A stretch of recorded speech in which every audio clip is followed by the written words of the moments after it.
Hi friends, welcome to Flames to Fashion. So இன்னைக்கு கவி ஸ்டிச்சிங்ல நம்ம ஒரு சுடிதார் தான் இருக்க போறோம். So actually நான் இது மெட்டீரியல் நான் எடுத்துட்டு வந்தேன். So first லைனிங்கை வந்து டபுளா மடிச்சு வச்சுப்போம். அதுல மடிச்ச பக்கம் உங்க பக்கமும் ஓப்பனிங் சைடு ஆப்போசிட் சைடும் இருக்கிற மாதிரி எப்பயும் வச்சுக்கோங்க. அடுத்து உங்க அளவு சுடிதார் எடுத்துக்கோங்க. நீங்க உள் பக்கமாவும் அளவு சுடிதாரை மடிச்சு அளவு குறிக்கலாம். வெளிப்பக்கமாகவும் மடிச்சு குறிக்கலாம். ஸோ வந்து நீங்கள் எப்படி வேணாலும் செய்யலாம். இதுதான் கரெக்டு அப்படின்னு கிடையாது. நீங்கள் உள்பக்கமாகவும் மடிக்கலாம், வெளிப்பக்கமாகவும் மடிக்கலாம், உங்கள் விருப்பம்தான்.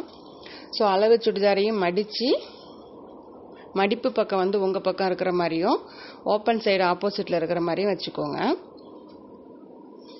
கரெக்டாக சுருக்கம் இல்லாமல் நீவி விட்டுக்கோங்க. ஃபஸ்ட்டு ஷோல்டர் மார்க் பண்ண போகிறோம்.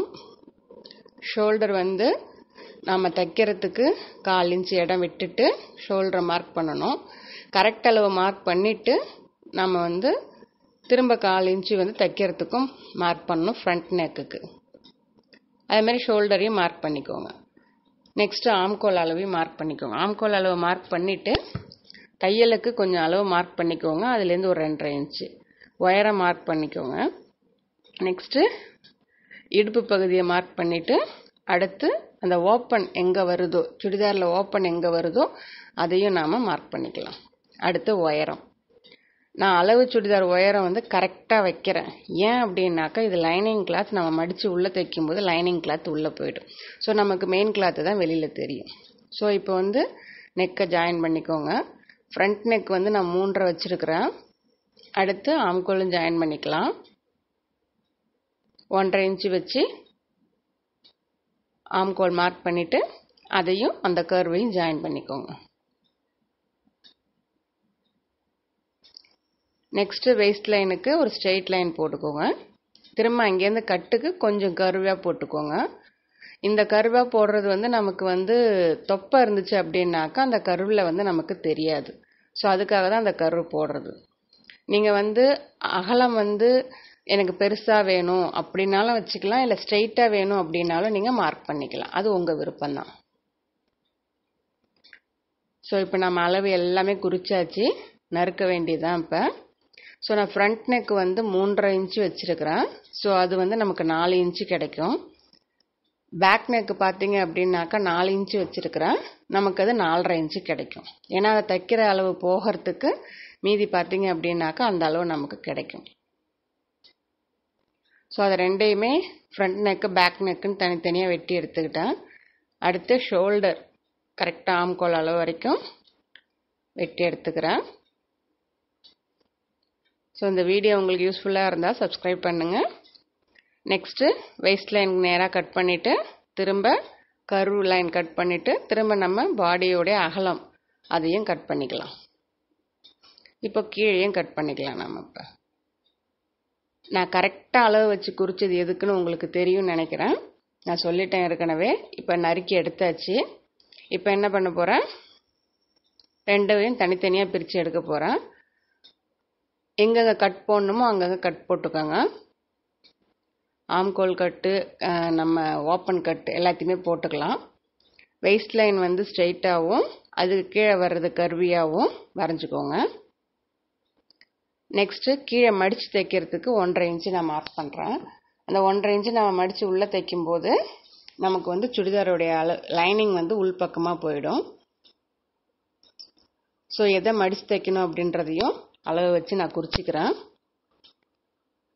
இப்போ லைனிங் ஃபுல்லாக மார்க் பண்ணியாச்சு. இப்போ வந்து இந்த மெட்டீரியலில் பார்த்தீங்க அப்படின்னாக்கா இருக்கிற பூ வந்து ஒரே சைடாக போகும். நீங்கள் எப்படி மடித்து போட்டாலும் ஒரு சைடு பூ மேல் பக்கமாகவும் ஒரு சைடு பூ கீழ்ப்பக்கமாகவும் தான் வருது. நானும் 4 பக்கத்துலையும் வேறு வேறு விதமாக மடித்து பார்த்துட்டேன். 2 பக்கமும் ஒரே மாதிரியாக வரல.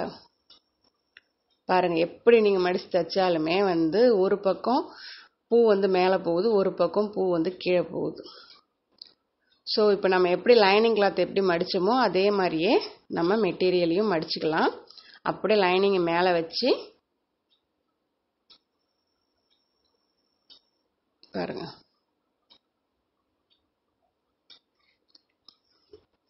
எனக்கு இந்த மெட்டீரியலில் வந்து உயரம் அதிகமாக வரல. ஸோ அதனால் இருக்கிற உயரத்தை அப்படியே நறுக்காமல் நான் வச்சுக்கிட்டேன்.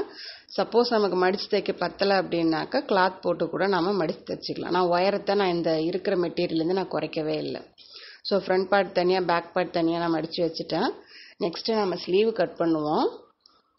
ஸ்லீவ் வந்து நான் வந்து ஷார்ட் ஸ்லீவ் தான் எப்பயுமே வைக்கிறது. 3/4 வைக்க மாட்டேன், சாரி ஆஃப் ஸ்லீவும் வைக்க மாட்டேன், 3/4 வைக்க மாட்டேன். ஸோ நான் ஸ்லீவ் வந்து மார்க் பண்ணிக்கிறேன்.